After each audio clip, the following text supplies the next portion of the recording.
Breaking news: as time passes and all signs of a truce dwindle, Israel keeps attacking the Gaza Strip. Israel signaled its readiness to fight for months or longer to defeat the Hamas rulers of Gaza, and a key mediator said that the willingness to discuss a ceasefire was fading as battles raged across Gaza on Sunday. The murder of thousands of Palestinian civilians by Israel's military campaign, which has received diplomatic backing and weapons from its close ally the United States, has prompted widespread condemnation of the Jewish state around the world. The besieged territory of Gaza has forced nearly 90% of the 2.3 million people who live there to seek refuge elsewhere, according to UN agencies. A complete humanitarian collapse within the territory was warned of by the head of the United Nations in Gaza on Sunday, describing the situation as the worst he has ever seen. In recent days, the U.S. has been an invaluable ally, vetoing a UNSC resolution to cease hostilities and then rushing through an emergency sale of more than $100 million in tank ammunition to Israel. The resolution was supported by Russia. Israeli officials released a statement saying that Prime Minister Benjamin Netanyahu met with Putin on Sunday to voice his displeasure with what they called anti-Israel positions adopted by Russian ambassadors at the United Nations and elsewhere. Any country assaulted the way Israel is would have reacted with no less force than Israel is using, Netanyahu told Putin, according to the statement. In order to vote on a resolution urging an immediate humanitarian ceasefire in Gaza, the United Nations General Assembly called an emergency session for Tuesday. According to Palestinian Ambassador Riyad Mansour, who spoke with the Associated Press, it is comparable to the resolution that the United States vetoed on Friday in the Security Council. The General Assembly lacks the veto power of the Security Council and does not have the authority to impose binding legislation through its resolutions.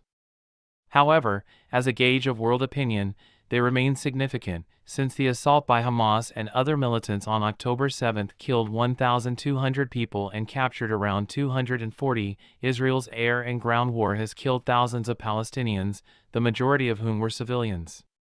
During a week-long ceasefire last month, more than 100 of them were released. The Palestinian people are suffering from acute food, water, and other necessity shortages due to the restricted entry of humanitarian aid.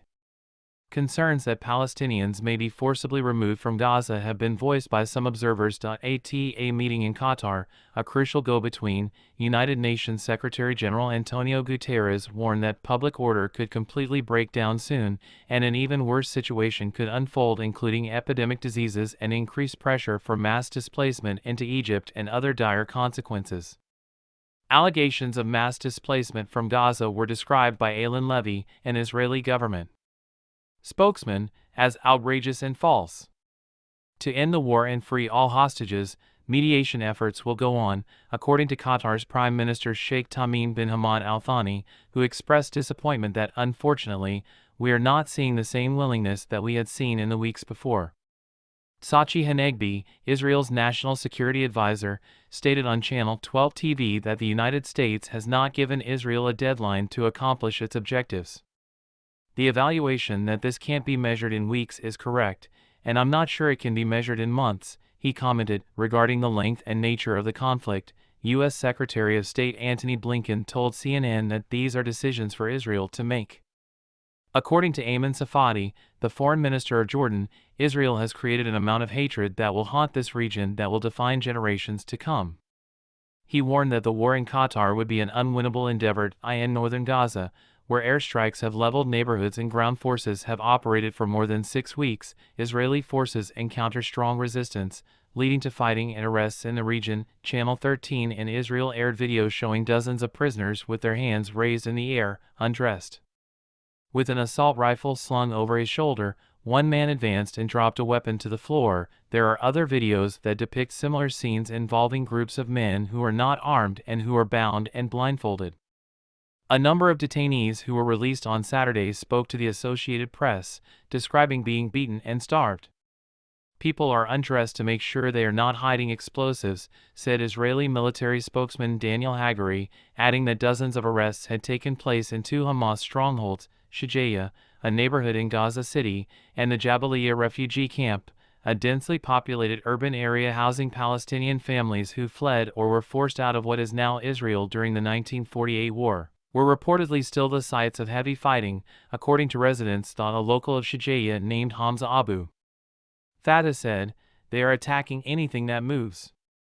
Ambulances were unable to reach the area, he said, leaving the dead and wounded on the streets. Tens of thousands of people have stayed in the northern third of the territory, which includes Gaza City, despite Israel's early orders to evacuate during the war. Israel asserts that the city of Khan Yunis in the south serves as the command center of Hamas, and heavy fighting is also taking place there. The town of Rafah, on the border with Syria, has become a refuge for many displaced families. Upon their departure, Aya Mustafa Zurab reported to CBS News that her entire street was engulfed in flames. Her child requires medical attention due to a disability. She mentioned that he is unwell, but there is currently no treatment available. Additionally, she is unable to afford travel and depends on others for food and water. Delays in receiving food. Food prices in Gaza have skyrocketed as supplies have run out.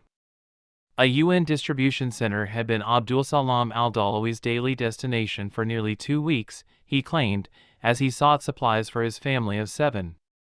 "Thank God, today they drew our name," he commented, speaking on behalf of the Palestinian Crossings Authority, while Abu Omar stated that 100 trucks carrying humanitarian aid arrived on Sunday. "That is significantly inadequate," Juliet Toomey, a UN spokesperson in Gaza, told CBS News that the situation is getting too dangerous for humanitarian organizations to continue their operations. "We have come to a point where we're not sure if we're able to fulfill our mandate and provide assistance to people in Gaza," according to her. "This is unprecedented." According to the World Food Program, half of Gaza's population is at risk of severe hunger due to water restrictions. According to Save the Children, the number of casualties in Gaza might be greater due to disease and malnutrition than the bombings themselves. The health ministry in the Hamas-controlled territory reported that the number of Palestinian casualties in Gaza has surpassed 17,900, with women and children making up the majority of the casualties. The war has now been going on for 3 months. There is no distinction between civilian and combatant fatalities, according to the ministry. Israel blames Hamas for the deaths of innocent people, claiming that the group's militants posed a threat to residents by engaging in combat in residential areas. The offensive has claimed the lives of 97 Israeli soldiers, according to the military. Hamas militants have persisted in launching rockets towards Israel, according to Netanyahu's office. 117 hostages and the bodies of 20 people killed in the October 7 attack or while in captivity remain with Hamas. In return for Palestinians held by Israel, the militants intend to trade them, while it attacks what it claims are militant targets. Israel claims it has given specific orders for civilians to flee to safer areas. Areas along the border with Egypt, where aid agencies can still deliver food and water, have become safe havens for thousands of refugees. Israeli Colonel Etad Goren assured CBS News that the Rafah border crossing with Egypt is safe to pass through, despite a series of airstrikes near the crossing. "We are not attacking the humanitarian corridor," he commented. "Second, we know exactly where the shelters are. We didn't attack any UN truck that wanted to facilitate or to bring goods or shelter." Despite this, humanitarian organizations predict that tens of thousands of Palestinians will face the night without food, water, or shelter. While thousands marched in Europe against anti-Semitism, demonstrations in support of the Palestinians and demanding an end to the war were staged in multiple cities. Once again, the war has heightened tensions in the Middle East as various militant groups backed by Iran have been targeting the United States in Syria and Iraq, while Hezbollah in Lebanon has been engaging in border skirmishes with Israel.